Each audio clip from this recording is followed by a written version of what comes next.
Welcome to mystery biology, let's learn something new. तो आज हम जानेंगे कोरी साइकिल के बारे में। This cycle is also known as lactic acid cycle. तो इसके बारे में जानने से पहले हम कुछ क्वेश्चंस देख लेते हैं। तो what is Cori cycle, where does it take place, why is this cycle required, और इसके बेनिफिट्स क्या है और इसका पूरा मैकेनिज्म क्या है, तो हम ये देखेंगे डिटेल में। तो सबसे पहले स्टार्ट करते हैं, what is Cori cycle. Basically this cycle is a metabolic pathway. अब ये मेटाबॉलिक पाथवे किसके बीच में होता है, मसल्स एंड लिवर। अब मसल में भी कौन सी, इंटेंस एक्सरसाइज जहां पर में होती है वहां पर में बेसिकली जब इंटेंस एक्सरसाइज होता है तो वहां पर में ग्लूकोज कन्वर्ट हो जाता है लैक्टेट में, और ये लैक्टेट वाया ब्लड जाता है लिवर के पास, और लिवर में इसी लैक्टेट को कन्वर्ट किया जाता है ग्लूकोज में, और फिर यही ग्लूकोज वापस से मसल के पास आ जाता है। तो ये जो साइकिल है ना, इसी ही साइकिल को कहते हैं कोरी साइकिल। तो अब देखते हैं इसको डिटेल में। तो पहले तो देख लेते हैं कि where does it take place. तो जैसे कि मैंने बताया मसल में होता है, वो भी तब जब ड्यूरिंग इंटेंस एक्सरसाइज।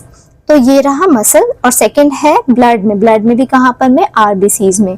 आरबीसीज में ये होता है क्यों, क्योंकि बिकॉज आरबीसी में माइटोकॉन्ड्रिया नहीं होता है, क्योंकि आरबीसी का काम क्या है, ऑक्सीजन को दूर दूर तक लेकर जाना, और क्या होता है वहां पर में हीमोग्लोबिन बहुत बड़ा स्पेस ऑक्यूपाई कर लेता है, तो इस वजह से यहाँ पर में माइटोकॉन्ड्रिया के लिए स्पेस इतना नहीं होता है, इसलिए माइटोकॉन्ड्रिया प्रेजेंट ही नहीं है।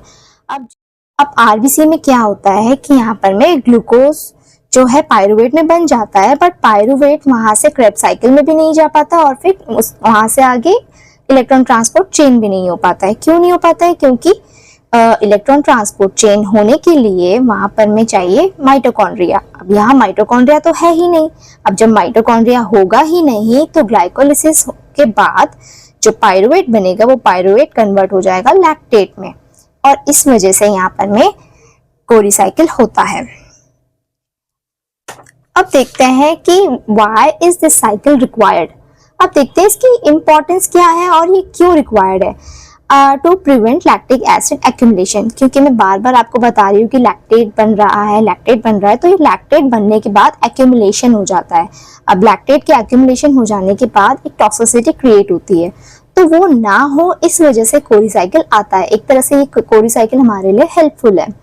और it also maintains the steady glucose demand, क्योंकि ग्लूकोज की डिमांड भी बढ़ जाती है जब इंटेंस एक्सरसाइज होता है, तो उस टाइम पे क्या होता है, बहुत ज्यादा ग्लूकोज चाहिए होता है उस सिचुएशन में। तो ऐसे केस में क्या होता है कि ग्लूकोज कम हो जाएगा, तो ग्लूकोज का कम होना तो अफोर्ड नहीं कर सकता है बॉडी, तो वो क्या करता है, ग्लूकोज फिर लिवर से निकालता है।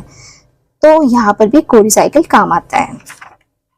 अब इसके बेनिफिट्स क्या है, तो कोरी साइकिल की होने की वजह से it prevents the muscle fatigue, it also prevents the muscle from toxin buildup, and it recycles metabolic waste. तो जो भी लैक्टेट बना है उसको फिर वहां से उसका क्लियरेंस होता है, तो मेनली इसलिए ये कोरी साइकिल इंपॉर्टेंट है। अब देखते हैं मैकेनिज्म ऑफ कोरी साइकिल। तो इस मैकेनिज्म को डिटेल में देखने से पहले हम देखते हैं कि एनारोबिक ग्लाइकोलिसिस क्या होता है एंड ग्लूकोनियोजेनेसिस क्या होता है। ये दोनों इसमें इंपॉर्टेंट है, इसलिए इसको वन बाय वन देख लेते हैं कि ये एग्जैक्टली है क्या। देखो यहाँ पे लिखा है एनारोबिक ग्लाइकोलिसिस, मतलब सुन के क्या लग रहा है कि कुछ एनारोबिक सिचुएशन है, मतलब ऑक्सीजन नहीं है और वहां पर में ग्लाइकोलिसिस हो रहा है। बेसिकली ग्लाइकोलिसिस में ऑक्सीजन की जरूरत नहीं होती है। ऑक्सीजन की जरूरत कब होती है, इलेक्ट्रॉन ट्रांसपोर्ट चेन के टाइम पे, बट फिर भी हम कहने को कह देते हैं कि एनारोबिक ग्लाइकोलिसिस है। एनारोबिक कब, जब ऑक्सीजन है ही नहीं या बहुत लिमिटेड है। तो ऐसी वाली सिचुएशन कब होती है, ड्यूरिंग इंटेंस एक्सरसाइज। तो बेसिकली होता क्या है कि ग्लूकोज का ग्लाइकोलिसिस होता है और वो पायरुवेट में कन्वर्ट होता है, और पायरुवेट जाता है क्रेब्स साइकिल में, और क्रेब्स साइकिल से जाता है इलेक्ट्रॉन ट्रांसपोर्ट चेन में। बट अगर ऑक्सीजन है ही नहीं तो ना ये क्रेब्स साइकिल होगा, ना ही ये इलेक्ट्रॉन ट्रांसपोर्ट चेन होगी। तो फाइनली होगा क्या, ग्लूकोज से पायरुवेट तो बन जाएगा, और यही पायरुवेट बाद में कन्वर्ट हो जाएगा लैक्टेट में। इसका मतलब मसल में लैक्टेट एक्यूमुलेट होना स्टार्ट हो जाएगा। तो ये वाली जो कंडीशन है ना, इस कंडीशन को ही कहते हैं एनारोबिक ग्लाइकोलिसिस, क्योंकि ऑक्सीजन का कोई इन्वॉल्वमेंट नहीं है और फाइनली जो बन रहा है पायरुवेट से लैक्टेट बन रहा है, तो इसी को कहते हैं एनारोबिक ग्लाइकोलिसिस। अब सेकेंड इंपॉर्टेंट पॉइंट क्या था जो मैंने डिस्कस किया अभी, ग्लूकोनियोजेनेसिस। तो gluconeogenesis is basically the metabolic pathway जिसमें बॉडी क्रिएट करता है ग्लूकोज मॉलिक्यूल्स को फ्रॉम नॉन कार्बोहाइड्रेट सोर्स, मतलब ग्लूकोज का जनरेशन हो रहा है, न्यू ग्लूकोज मॉलिक्यूल्स बन रहे हैं, बट किससे? Non carbohydrate source. जैसे मैं एग्जांपल दूं तो लैक्टेट से बन रहा है ग्लूकोज, ग्लिसरॉल से बन रहा है, ग्लूकोजेनिक अमाइनो एसिड से बनता है, जैसे कि एलानिन का एग्जांपल ले लेते हैं।